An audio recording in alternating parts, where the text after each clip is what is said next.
केंद्रीय शिक्षा राज्य मंत्री बनने के बाद झारखंड पहुंची अन्नपूर्णा देवी का अपने संसदीय क्षेत्र कोडरमा में तो जोरदार स्वागत हुआ ही, हजारीबाग में भी भाजपाइयों ने उनका जबरदस्त स्वागत किया। सोमवार को बरही से लेकर हजारीबाग में कई स्थानों पर मंत्री के स्वागत में कार्यक्रम हुए। हजारीबाग में रात्रि विश्राम के बाद मंगलवार को केंद्रीय शिक्षा राज्य मंत्री का स्वागत सदर विधायक मनीष जायसवाल के सदर विधानसभा कार्यालय के बाहर फूलों की बारिश कर किया गया। इस अवसर पर विधायक जायसवाल के अलावा सांसद जयंत सिन्हा, जिलाध्यक्ष अशोक यादव, मेयर रोशनी तिर्की, सुरेंद्र सिन्हा, दिनेश सिंह राठौर, हरीश श्रीवास्तव, भुवनेश्वर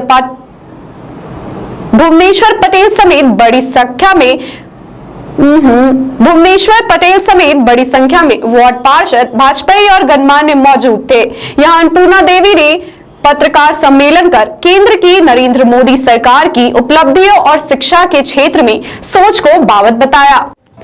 शिक्षा जैसे महत्वपूर्ण विभाग की जिम्मेदारी उन्हें मिली है, जिस पर वे काफी बेहतर काम करने का प्रयास करेंगी और इसके लिए विशेषकर झारखंड में शिक्षा को और ज्यादा बेहतर बनाने में राज्य सरकार से समन्वय स्थापित कर छात्र छात्राओं के भविष्य को बेहतर बनाने का काम किया जाएगा। साथ ही कोरोना महामारी में प्रधानमंत्री द्वारा किए गए कार्यों की सराहना करते हुए अन्नपूर्णा देवी ने कहा कि आने वाले थर्ड वेव में भी सरकार पूरी तरह तैयार है और उससे निपटने के लिए प्रधानमंत्री समय समय पर राज्यों से समन्वय स्थापित करने में लगे हुए हैं। यह भी कहा कि नई शिक्षा नीति के माध्यम से कक्षा 6 से ही व्यावसायिक शिक्षा पर विशेष ध्यान दिया गया है ताकि बच्चों को पढ़ाई में मन लग सके और वे अपनी पढ़ाई पूरी कर स्वरोजगार का कर सके। उन्होंने कहा कि रोजगारोन्मुख शिक्षा नीति के साथ ही अब तकनीकी शिक्षा की पढ़ाई 11 भाषाओं में हो सकेगी। प्रधानमंत्री ने 29 जुलाई को नई शिक्षा नीति के 1 वर्ष पूरे होने के उपलक्ष्य में इसकी शुरुआत की है। उन्होंने कहा कि प्रधानमंत्री के नेतृत्व में कांग्रेस के विरोध के बावजूद ओबीसी आयोग को संवैधानिक दर्जा दिया गया और नीट मेडिकल परीक्षा में ओबीसी को 27% आरक्षण मिला। कोरोना काल से लेकर अब टीकाकरण अभियान में देश हित में प्रधानमंत्री नरेंद्र मोदी के कार्य और प्रयासों की भी उन्होंने सराहना की। वहीं इस सांसद सत्र के दौरान अमर्यादित वातावरण के होते हुए भी 30 महत्वपूर्ण बिल पास किए गए। इस पर भी अन्नपूर्णा देवी ने चर्चा की। कहा कि यह भाजपा सरकार के रहते ही संभव है। कई ऐसे बिल थे जिसमें राज्यों का ही सहमति है एवं आदिवासियों और पिछड़ा वर्ग के लिए भी कई महत्वपूर्ण बिल पास किए गए हैं। केंद्र सरकार की योजनाएं बेहतर तरीके से राज्य सरकार तक पहुँचे, इसके लिए विशेष वातावरण तैयार करने की भी बात उन्होंने कही है। खुद को केंद्रीय मंत्रिमंडल में जगह दिए जाने पर कहा कि झारखंड की बेटी और बहू को जिस तरह मंत्री का दर्जा देकर सम्मानित किया गया, उसके लिए वे आभारी है। हजारीबाग से प्रमोद खंडरवाल और सोनू केसरी की रिपोर्ट। सभी सम्मानित भारतीय जनता पार्टी के प्रदेश और इस जगह के कार्यकर्ता साथीगण और उपस्थित प्रेस के सभी बंधु, सबसे पहले आप अपनी ओर से झारखंड की ओर से आदरणीय प्रधानमंत्री जी के प्रति आभार व्यक्त करती हूँ कि झारखंड की बेटी, झारखंड की बहू को आज अपने कैबिनेट में शामिल होने का उन्होंने अवसर प्रदान किया है और एक साधारण परिवार से आने के बावजूद उन्होंने जो सम्मान दिया है, इसके लिए तहे दिल से झारखंड के लोगों की ओर से प्रधानमंत्री जी को, राष्ट्रीय अध्यक्ष जी को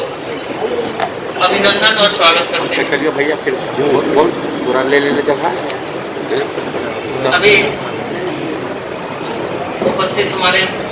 मोबाइल थोड़ा पीछे करो भैया, उपस्थित है, थोड़ा सा पीछे मोबाइल करो, पीछे मोबाइल करो। जिस तरह से इस आदरणीय प्रधानमंत्री जी के द्वारा जो समावेशी भारत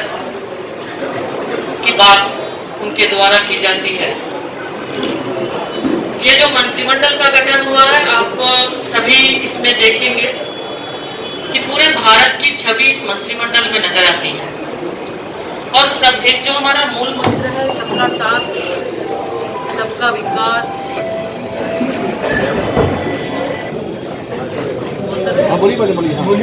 सबका विकास, सबका विश्वास, इसको दृष्टिगत रखते हुए आदरणीय प्रधानमंत्री जी ने सभी वर्गों को, चाहे हम बात अगड़ी की करें, बात पिछड़ी की करें, दलित और आदिवासी की बात करें, और इसके साथ ही युवा और महिला खास करके सभी लोगों को इसमें प्राथमिक को इसलिए बताएं कि ये चूँकि शिक्षा समवर्ती सूची में है और ये प्रयास होगा, चूँकि राज्य सरकार का ज़्यादा दायित्व इसमें रहता है, लेकिन ये हमारा प्रयास होगा कि इस पर हम लोग काम करें। इस कोविड महामारी के दौर में आप जानते हैं कि राष्ट्रीय शिक्षा नीति 2020 जो 29 जुलाई को राष्ट्रीय शिक्षा नीति आई थी, अभी 1 साल पूरा हुआ है। आदरणीय प्रधानमंत्री जी की सोच उस राष्ट्रीय शिक्षा नीति में दिखती है कि आगे का भारत हमारा कैसा है। उस राष्ट्रीय शिक्षा नीति के माध्यम से जो ड्रॉप आउट की बात हो या फिर ड्रॉप आउट की बात आप जो कर रहे हैं, निश्चित रूप से उसमें कहीं न कहीं बच्चों को जब मन नहीं लगता पढ़ाई में तब धीरे धीरे वो भी छोड़ते हैं। तो इस राष्ट्रीय शिक्षा नीति के माध्यम से एक तो क्षेत्रीय भारतीय भाषाओं में पढ़ाई की व्यवस्था, पढ़ाई की बात इस राष्ट्रीय शिक्षा नीति में की गई है कि क्षेत्रीय भाषा पे पढ़ाई होगी। इसके साथ ही साथ व्यावसायिक पढ़ाई, किताबी पढ़ाई के साथ व्यावसायिक शिक्षा पर भी विशेष ध्यान दिया गया है। क्लास 6 से व्यावसायिक शिक्षा भी एक सब्जेक्ट उसमें कंपलसरी होगा और बच्चों को जिस पर इंटरेस्ट है उस पर पढ़ाई होगी। तो इस तरह से, और फिर क्षेत्रीय टेक्निकल का भी आपने देखा कि 29 तारीख को आदरणीय प्रधानमंत्री जी ने जो इंजीनियरिंग की पढ़ाई 11 क्षेत्रीय भाषाओं में उन्होंने लॉन्च किया है, ताकि हमारे बच्चे जो अंग्रेजी माध्यम से, जो हिंदी माध्यम के बच्चे हैं, कहीं परेशानी होती थी, तो अब उनको ये दिक्कतें न आए और भाषा कहीं आड़े ना आए, इसके लिए क्षेत्रीय भाषा में भी पढ़ाई की शुरुआत हुई है। तो इस तरह से शिक्षा, राष्ट्रीय शिक्षा नीति में बहुत सा प्रावधान है और राष्ट्रीय शिक्षा नीति लगभग 60 से 70% काम हुआ है। ये हम सबका दायित्व है कि इस राष्ट्रीय शिक्षा नीति को लागू करें। इसके लिए राज्य से लगातार संवाद हो रहे हैं, राज्य के साथ बात करके उनकी जो योजनाएं हैं उसको भी लिया जा रहा है और इस दिशा में विभाग की ओर से कार्य किए जा रहे हैं लगातार।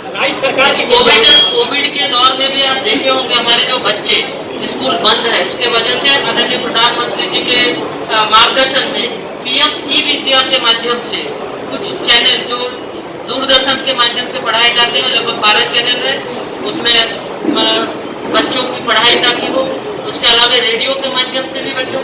की पढ़ाई होती है और ऑनलाइन माध्यम से भी पढ़ाई की व्यवस्था सुनिश्चित करने का ये प्रयास हम लोगों ने किया। सरकार की ओर से आदरणीय प्रधानमंत्री जी को लोग आशीर्वाद दे रहे हैं कि जिस तरह से इस बार का मंत्रिमंडल उन्होंने बनाया है, निश्चित रूप से, और देश के लिए जिस तरह से लगातार प्रधानमंत्री जी लगभग 18 घंटा सिर्फ देश के लिए सोचते हैं, देश के विकास के लिए सोचते हैं। और आज इस महामारी के दौर में भी आपने देखा कि सिर्फ वो अपने देश की बात नहीं की है, बल्कि दूसरे देश में भी जहां दवा उपलब्ध नहीं था, वैक्सीन नहीं था, उन्होंने देने का काम किया। यानी वसुधैव कुटुंबकम की बात हम करते हैं तो ये प्रधानमंत्री जी के द्वारा किया जा रहा है। तो निश्चित तौर पे एक बहुत बृहद सोच के साथ आदरणीय प्रधानमंत्री जी काम कर रहे हैं और हम झारखंड के लोगों से आशीर्वाद मांगने के लिए आए हैं कि जिस तरह से हमारे प्रधानमंत्री जी पूरे देश और विश्व स्तर पर, अभी विश्व के पटल पे आप सभी जान रहे हैं कि आदरणीय प्रधानमंत्री जी के बारे में जिस तरह से सराहना हुई इस महामारी के दौर में भी, जो उनके द्वारा काम हुआ और भारत को विश्व गुरु बनाने के लिए जो उनका सोच है, उनका विजन है, निश्चित रूप से इसके लिए हम सभी लोगों से इस आशीर्वाद यात्रा के माध्यम से आदरणीय प्रधानमंत्री जी के लिए आशीर्वाद भी मांगेंगे।